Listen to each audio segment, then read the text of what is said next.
Ever wondered where the most haunted place on Earth is?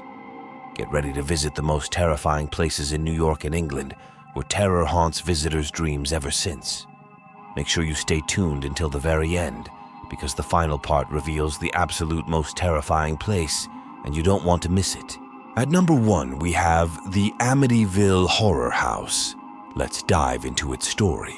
In the peaceful town of Amityville, New York, there was a lovely Dutch colonial house with a terrible secret known as the Amityville Horror House. The Lutz family, George, Kathy, and their 3 kids, moved in during 1975, drawn by its charm and low price. But their dream home turned into a nightmare. A year earlier, Ronald DeFeo Jr. had brutally killed his family there, claiming he was driven by voices in the house. Once the Lutzes settled in, strange things started happening. Weird smells, sudden colder air, and unseen footsteps. Inside, the air is thick with the scent of ancient wood, and the walls echo with the ghostly whispers of the past. Unseen hands trace chilling patterns on frosted windows, leaving behind a trail of icy dread. The youngest child, Missy, said she had an imaginary friend who was anything but friendly. This friend terrified the family. George Lutz tried to explain the strange happenings, but couldn't ignore the sense of dread in the house or the horrifying image he saw in the bathroom mirror. One night, the Lutzes heard a loud chorus of voices telling them to "Get out!" That was it. They left the Amityville Horror House in just a few weeks, leaving everything behind. Their terrifying story made headlines and inspired a best-selling book by Jay Anson, The Amityville Horror, and a bunch of movies. People argued if the Lutzes were telling the truth or not. The Amityville Horror House stayed there, a gloomy presence in Amityville. People kept talking about ghostly stuff happening. Some thought the house was cursed by its grim history, while others believed it was just the family's imagination under a lot of stress. The Amityville Horror House is still a big mystery, a place where the truth mixes with stories. Its name reminds us that sometimes the spookiest tales blur the line between what's real and what's supernatural. If you are not scared enough, wait to see the haunted place number 2. In the quiet town of St. Francisville, Louisiana, there was a grand old plantation called the Myrtles. It was a beautiful place with big columns, lush gardens, and tall oak trees. But what made the Myrtles famous was its ghostly reputation. This plantation had a long history, going back to the early 1800s when General David Bradford built it as his family home. For a while, it was a symbol of Southern luxury and warmth. However, behind its pretty exterior, there was a dark past. One of the most famous stories about the Myrtles was about a slave named Chloe. Chloe secretly loved the plantation owner, Judge Woodruff.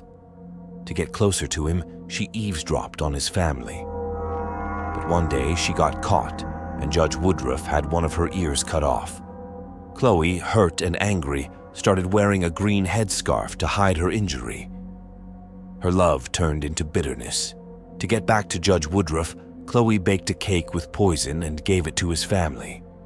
Sadly, her plan went wrong, and only Judge Woodruff's wife and 2 of their kids got sick. The other slaves, scared of being punished, decided to take matters into their own hands. They hanged Chloe and threw her body into the river. People said Chloe's vengeful spirit still roamed the plantation, often appearing with her green headscarf, searching for peace or forgiveness. People who visited the Myrtles told stories about ghostly encounters, like mysterious footsteps and strange sightings. Some said they saw Chloe's ghost, and others heard crying kids in the middle of the night.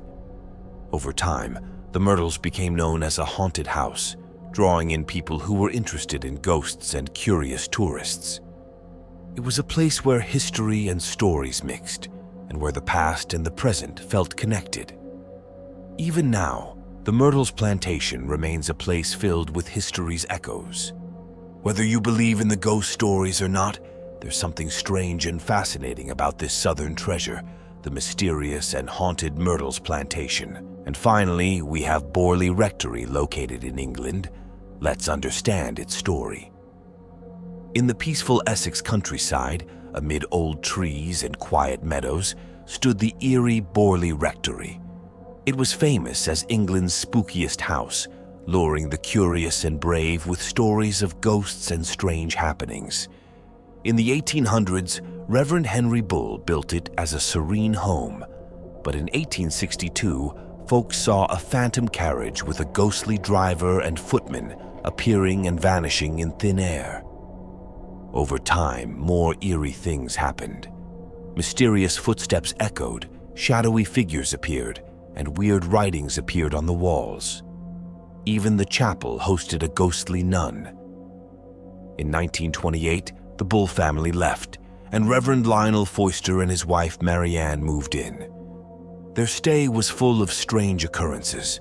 Objects flew around, things vanished and reappeared, and cryptic messages like, "Marianne, please help get," appeared on the walls.